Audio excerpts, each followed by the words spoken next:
अस्सलामुअलैकुम, आप देख रहे हैं समा। मैं हूं फवाज ज़ैदी और मैं हूं किरण आफ्ताब। बुलेटिन में सबसे पहले बात होगी पीपी के लॉन्ग मार्च की। देखिए इसके दरमियान क्या हुआ। कंटेनर पर बहुत से लोग मौजूद थे, आसिफा भुट्टो भी थी। ऐसे में ड्रोन कैमरा उनके चेहरे से टकरा गया, उन्हें चोटें आई, वो जख्मी हो गई। सिग्नल्स फ्रीज हुए थे और फिर स्क्रीन ब्लैक हुई। ऐसे में drone camera out of control हो गया। ये एक तकनीकी मसला है जिसके बाद ये सब कुछ हो गया। जी हाँ, बिल्कुल, ये एक हादसा था। इंजीनियर और ड्रोन ऑपरेटर को बिलावल की सिक्योरिटी टीम साथ ले गई है। जैसे ही आसफा भुट्टो से ड्रोन टकराया, बिलावल भुट्टो जरदारी फ़ौरन से बहन की तरफ लपके और अजरक उतारकर आसफा के चेहरे पर लगे उन्होंने ज़ख्म को भी साफ़ किया। लॉन्ग मार्च पाकिस्तान पीपल्स पार्टी का जारी है। मुसलसल कराची से ये लॉन्ग मार्च शुरू हुआ, अब खानेवाल पहुँच चुका है। कवरेज इसकी मीडिया कर रहा है और ऐसे में ड्रोन कैमरा से भी इस लॉन्ग मार्च की कवरेज हो रही है।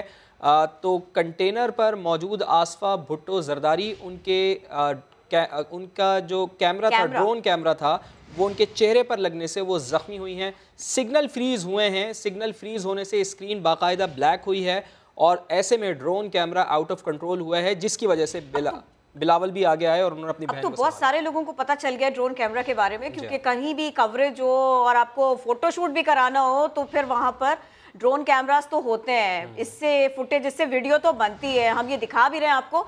इसको बाकायदा एक इंजीनियर होते हैं, इसके ऑपरेटर होते हैं, वो ऑपरेट कर रहे होते हैं। लेकिन ये एक मशीन है, कभी कभी आउट ऑफ कंट्रोल हो जाते हैं मामलात और हादसा पेश आता है। बिलावल भुट्टो जरदारी ने अपने खिताब में आसफा भुट्टो के साथ पेश आए हादसे का जिक्र करते हुए कहा कि वो शहीद रानी की बहादुर बेटी हैं। ज़ख्मी होने के बावजूद मेरे साथ कंटेनर पर आना चाहती थी, उन्हें समझाकर अस्पताल की जानिब रवाना किया है। अभी अभी पता नहीं जानबूझ के या गलती से कि मीडिया का ड्रोन किसी मखसूस चैनल का आसफा बीबी को इधर सर पे लगी तो खून निकल रहा था और ये एम्बुलेंस वाले कह रहे थे कि स्टिचेस की ज़रूरत है। तो आसफा बीबी कहती है नहीं नहीं नहीं नहीं, आप बस इधर बैंडेज लगाते हैं, मैं ऊपर आ रही हूँ। तो इसलिए मुझे इतना देर लगा ऊपर आने में कि मुझे फिर कन्विंस करना पड़ेगा कि नहीं, आप जाए, आप हॉस्पिटल जाए, आप स्टिच करें, वापस आके फिर इंशाल्लाह ताला वो हमारा काफिला का हिस्सा बने। और अभी पेशावर से अफसोसनाक खबर शामिल करेंगे। फूलों के शहर में एक बार फिर बारूद की बू। कूचा रिसालदार में इमाम बारगाह में दहशत गर्द घुस गया। पहले अंधाधुन गोलियां बरसाईं, उसके बाद खुद को धमाके से उड़ा लिया। हमले में 57 नमाजी शहीद और 190 से ज़ायद ज़ख्मी हुए हैं। धमाके से अतराफ़ की इमारतें भी लरस गईं। तर्जुमान लेडी रेडिंग अस्पताल के मुताबिक ज़्यादातर ज़ख्मियों की हालत तशवीशनाक है। पेशावर में कूचा रिसालदार में नमाज जुमा के दौरान खुदकुश हमला। इसमें शहीद होने वालों की तादाद बढ़कर 57 हो गए। और आपको ये भी बता दें कि पुलिस इस बारे में क्या कहती है। 193 अफराद ज़ख्मी भी हुए हैं और इन्हें मुख्तलिफ अस्पतालों में मूव कराया गया इलाज के लिए। हमलावर ने फायरिंग की पहले, फिर खुदकुश धमाका किया।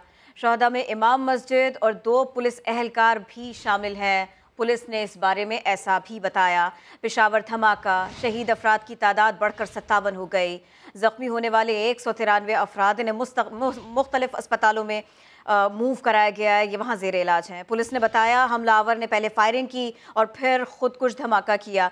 हमारे रिपोर्टर शहाबुर रहमान हमको ज्वाइन कर रहे हैं। शहाब, स्पॉट के बारे में बताइए और ये भी बताइए जिन ज़ख्मियों को मूव कराया गया है उनकी हालत कैसी है।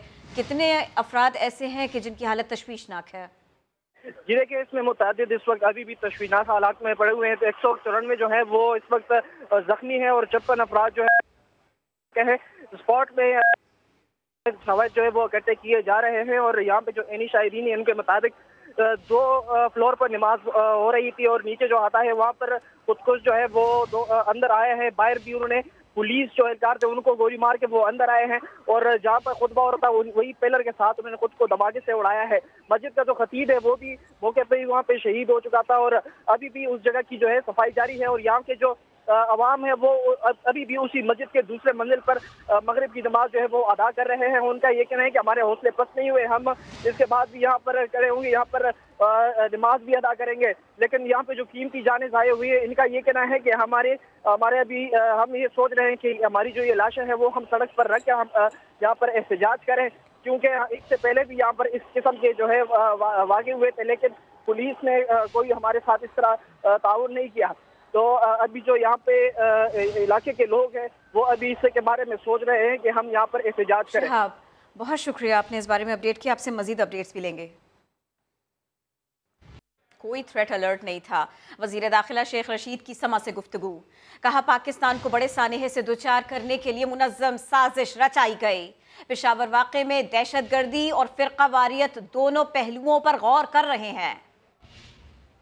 कोई थ्रेट अलर्ट नहीं था। हम मीटिंग कर रहे थे, यहाँ ऑस्ट्रेलियन टीम थी, कोई थ्रेट अलर्ट नहीं था।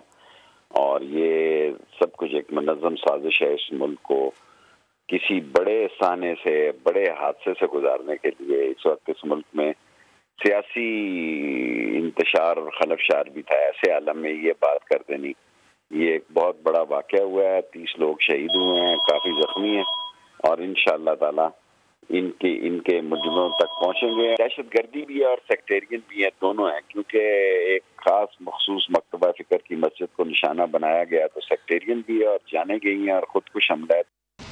वज़ीर आज़म इमरान खान के पेशावर धमाके की शदीद मज़म्मत। इमरान खान ने ज़ख्मियों को फ़ौरी तिब्बी इमदाद फ़राहम करने की हिदायत भी कर दी है। वाक़े की रिपोर्ट भी उन्होंने तलब कर ली है। तो ऐसे में वज़ीर आज़म इमरान खान ने भी पेशावर धमाके की शदीद मज़म्मत की है। इमरान खान ने ज़ख्मियों को फ़ौरी तिब्बी इमदाद फ़राहम करने की हिदायत भी जारी की हैं और वाक़े की रिपोर्ट भी तलब कर ली है। और शाह महमूद कुरैशी ने पेशावर धमाके की मज़म्मत करते हुए कहा, दुश्मन पाकिस्तान में बेयकीनी की कैफियत पैदा करना चाहता है। जानते हैं दहशतगर्दी के वाक़यात के पीछे कौन है। कुछ लोगों को सिक्योरिटी फोर्सेस की दुश्मनों के खिलाफ कामयाबियां हजम नहीं हो रही। ये वाक़यात जो हो रहे हैं, बहसीयत वज़ीर ख़ारजा मुझे इल्म है कि कौन सी कुव्वतें इनके पीछे हैं, कौन है जो इनको असला दे रहा है, कौन है जो इनको वसाइल मुहैया करता है। पाकिस्तान की कौम ने यकजा होकर और पाकिस्तान की सिपाह ने, अफवाज ने, पुलिस ने, एंटी टेररिस्ट स्क्वाड्स ने मिलकर अपनी कुर्बानियां देकर आपको, मुझे, हमारे बच्चों को, हमारे शहरों को महफूज किया और दहशतगर्दों को शिकस्त दी। लेकिन कुछ लोग हैं, कुछ कुव्वतें हैं, उनको ये हज़म नहीं हो रहा। फाइनेंशियल एक्शन टास्क फोर्स का आज पेरिस में अहम इजलास होगा। FATF ग्रे लिस्ट के हवाले से पाकिस्तान के मुस्तकबिल के बारे में फ़ैसला करेगा। FATF इजलास में पाकिस्तान की जानिब से मनी लॉन्ड्रिंग और टेरर फाइनेंसिंग के ख़िलाफ़ इक़दामात में पेशरफ्त का जायज़ा लिया जाएगा। पाकिस्तान का नाम जून 2018 से FATF की ग्रे लिस्ट में शामिल है। पाकिस्तान ने अक्टूबर 2021 तक 27 में से 26 निकात पर अमल दरामद किया था। FATF ने मनी लॉन्ड्रिंग और टेरर फाइनेंसिंग से मुताल्लिक़ मुक़दमात में तेज़ी लाने का हदफ दिया था। अक़वाम मुत्तहिदा के नामज़द करदा दहशतगर्द अनासर के ख़िलाफ़ कार्रवाई पर भी ज़ोर दिया गया था। आपको बताएं कि FATF इजलास में पाकिस्तान की जानिब से मनी लॉन्ड्रिंग और टेरर फाइनेंसिंग के ख़िलाफ़ इक़दामात में पेशरफ्त का जायज़ा लिया जाएगा। पाकिस्तान का नाम जून 2018 से FATF की ग्रे लिस्ट में शामिल है। पाकिस्तान ने अक्टूबर 2021 तक 27 में से 26 निकात पर अमल दरामद कर लिया था। करप्शन के खिलाफ जंग, शाह महमूद कुरैशी का नाकामी का एतराफ़। कहा करप्शन के खिलाफ वो हदफ हासिल न कर सके जो करना चाहते थे। ये भी बोला कि इमरान खान तन्हा है, माफिया यकजा है और इदारे भी रुकावट हैं। हम उस मजबूती से चोरों पर गिरफ्त नहीं डाल सके जो हमें डालनी चाहिए थी। शायद हम करप्शन के वो जो हमारे जो हदफ था वो हासिल नहीं कर सकते जो इमरान खान करना चाहता था। लेकिन एक समझने की बात है पाकिस्तान के लोगों को, इमरान खान तन्हा, माफिया यकजा। इमरान खान तन्हा, इदारे रुकावट, हर इदारा रुकावट बना हुआ है। लड़ रहा है, कोशिश कर रहा है, कहता है सब कह रहा था मैं अकेला हूँ। ये आपस में सही नहीं है, इनके दिल साफ नहीं है, इनका नज़रिया एक नहीं है। ये सिर्फ मेरे खौफ से यकजा हो जाएंगे, ये कहा था, हो गए। पाकिस्तान ने भारत के रफ़ाइल तैयारों का मुकाबला करने के लिए चीन से 36 J-10C जंगी तैयारे हासिल कर लिए हैं। 6 लड़ाका तैयारे पाकिस्तान पहुंच गए हैं। पाक फ़िज़ाइया के F-16 तैयारों ने इस्तकबाल किया। इस्लामाबाद से सुमेरा खान की रिपोर्ट।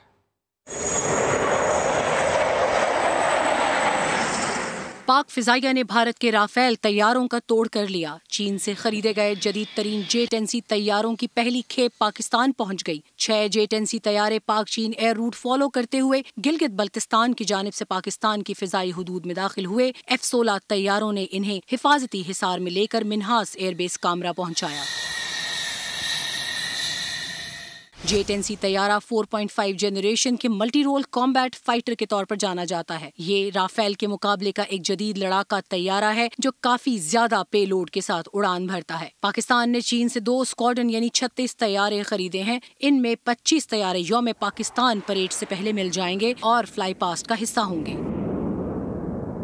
पाक फिजाइया के पायलट्स को चीन पाकिस्तान मुश्तरका मश्क शाहीन सीरीज के दौरान J-10C तैयारों से मुतारिफ कराया गया था। पाक फिजाइया मुस्तकबिल करीब में इनको हवा से हवा में और हवा से जमीन पर मार करने के लिए जौहरी हथियार ले जाने के काबिल बनाएगी। इस वक्त महराज तैयारों को ऐसे मिशन की जिम्मेदारी सौंपी गई है। सुमेरा खान, समा, इस्लामाबाद।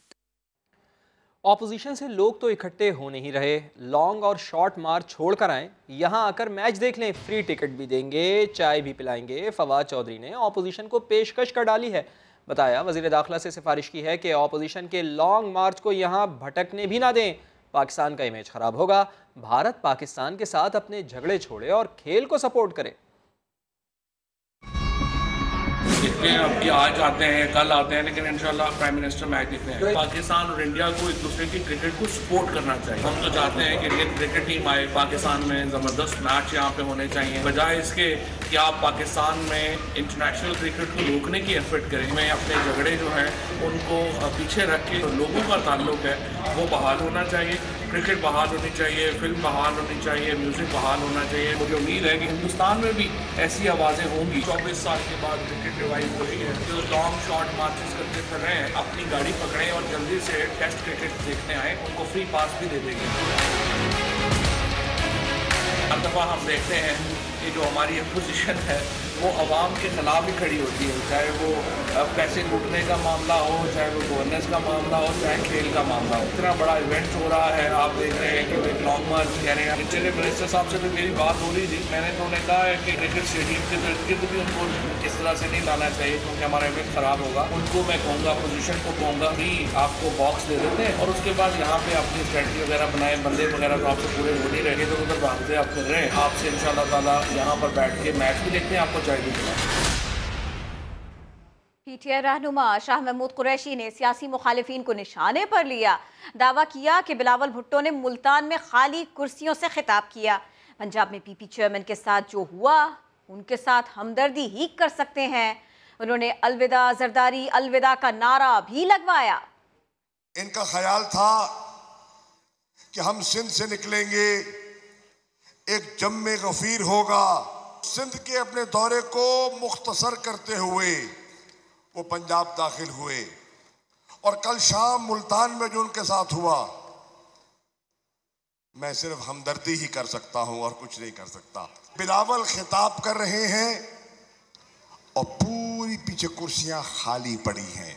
मिलके उनको कह दें, ना चाहते हुए भी कह देते हैं, दोनों को, छोटे जरदारी को भी बड़े को, अलविदा अलविदा। आसिफ जरदारी अलविदा अलविदा। कराची में लंपी स्किन डिजीज से गाय तेजी से बीमार हो रही हैं। इस बीमारी में मुब्तला होने के बाद गाय का ना तो दूध काबिल इस्तेमाल रहता है और ना ही गोश्त। ये बीमारी कहां से आई और इसका इलाज क्या है, मुदस्सिर नज़ीर रिपोर्ट करेंगे। कराची में गाय तेजी से लंपी नामी जल्दी बीमारी में मुब्तला हो रही हैं। लगभग शहर के 50% फार्म्स इसकी लपेट में आ चुके हैं। कैप्रीपॉक्स नामी वायरस से फैलने वाली इस बीमारी के असरात जानवरों की जिल्द पर आबलों और तेज बुखार की सूरत में जाहिर होते हैं। इस बीमारी के नतीजे में जानवरों की शरह इमवात तो 5% है, लेकिन परेशान कुन बात यह है कि इस मरज के इलाज के लिए कोई दवा पाकिस्तान में दस्तयाब नहीं है। लंपी स्किन डिजीज कराची में वबाई शक्ल इख्तियार कर चुकी है और अब इससे हैदराबाद, कोटरी, मीरपुर खास, उमरकोट, थर, छाछरो, खैरपुर में भी गायें मुतासिर हो रही हैं। जानवरों के तिबी माहिरीन कहते हैं मच्छर बीमारी से मुतासरा गाय या बैल को काट ले तो वो सेहतमंद जानवर को भी इस वायरस में मुब्तला कर सकता है। लंपी बीमारी का सबब बनने वाला कैप्रीपॉक्स नामी ये वायरस न सिर्फ गंदगी बल्कि हवा, पानी और परिंदों के जरिए भी फैलता है। जानवरों के डॉक्टर्स का कहना है कि कोई जानवर लंपी के मर्ज में मुब्तला हो जाए तो कुव्वत मुदाफ़त बढ़ाने के लिए पहले 3 दिन इसको मल्टीविटामिन्स देने चाहिए और फिर इसके बाद एंटीबायोटिक और स्टीरॉइड्स का इस्तेमाल कराया जाए। मल्टीविटामिन्स के इस्तेमाल के बगैर दूसरी अद्वियात का इस्तेमाल जानवर के लिए जानलेवा साबित हो सकता है। लंपी फैलाने वाला वायरस 2012 में जनूबी अफ्रीका में रिपोर्ट हुआ था, जो जानवरों की नकलो हरकत के साथ दीगर मुल्कों में भी फैल चुका है। ईद कुर्बान से चंद माह पहले लंपी स्किन डिजीज ने न सिर्फ कैटल फार्मर्स के लिए खतरे की घंटी बजा दी है बल्कि खरीदारों को परेशान कर दिया है। मर्ज पर काबू पाने के लिए हंगामी बुनियादों पर इकदाम ना किए गए तो सूरत हाल संगीन हो सकती है। वज़ीर आला सिंध ने मवेशियों में लंपी स्किन बीमारी फैलने का नोटिस ले लिया है। महकमा लाइव स्टॉक से रिपोर्ट तलब कर ली है। जानवरों की फौरी वैक्सीनेशन करने की हिदायत भी जारी कर दी हैं, लेकिन लंपी स्किन का फैलाव रोकने के लिए अब तक कोई वैक्सीन मौजूद ही नहीं। तो फिर वज़ीर आला सिंध ने वैक्सीनेशन की हिदायत क्यों की? वज़ीर आला सिंध ने कहा है कि लाइव स्टॉक की टीमें डेयरी फार्मर्स से मिलें और उनकी मदद करें। उन्होंने डेयरी फार्मर्स को इत्मीनान रखने की हिदायत करते हुए कहा है कि हुकूमत आपकी मदद करेगी। करा दूंगी ब्रेक के बाद। आप देखते रहिए समा।